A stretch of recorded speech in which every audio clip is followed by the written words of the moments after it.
est de porter des applications de traitement d'images fournies par le Centre de morphologie mathématique sur ce processeur à 256 cœurs, en essayant de faire que tous ces cœurs travaillent le plus possible ensemble.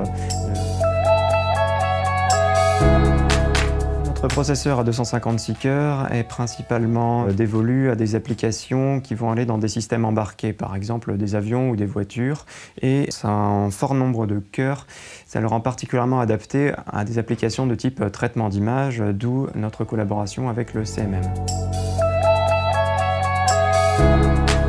Fournit plusieurs niveaux d'outils pour programmer sur leur processeur. Je me suis d'abord concentré sur un modèle qui consiste à que chaque processeur réalise une tâche, par exemple, sur une ligne d'image, et ensuite il envoie la ligne d'image ainsi construite à un processeur juste à côté pour qu'il fasse une deuxième opération dessus. Deux autres modèles que j'ai étudiés par la suite. Un qui permet de réaliser des opérations exactement comme des cartes graphiques. Et enfin le troisième, j'ai développé moi-même le parallélisme à l'aide d'outils bas niveau.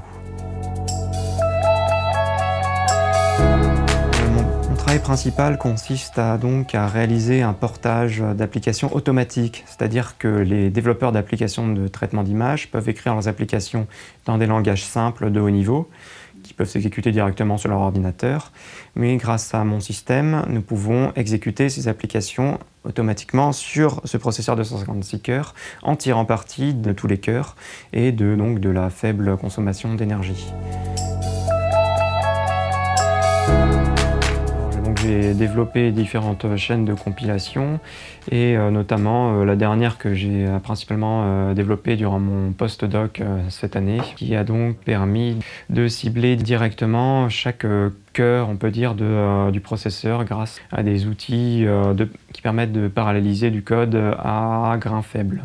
Et en développant moi-même des façons de découper donc, des images, puisqu'on traite des images, de façon à ce que les tuiles d'images obtenues puissent tenir dans la mémoire de chaque cluster.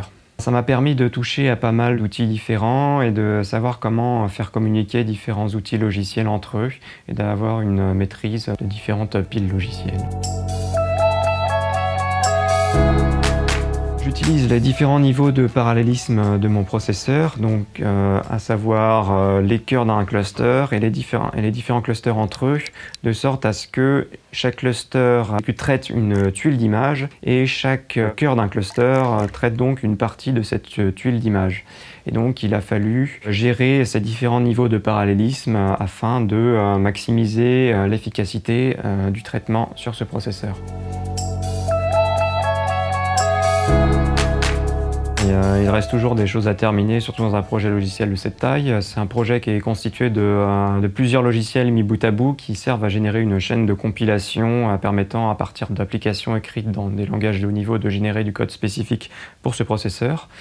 Et donc on pourrait imaginer par la suite de réaliser des optimisations à différents niveaux de cette chaîne de compilation.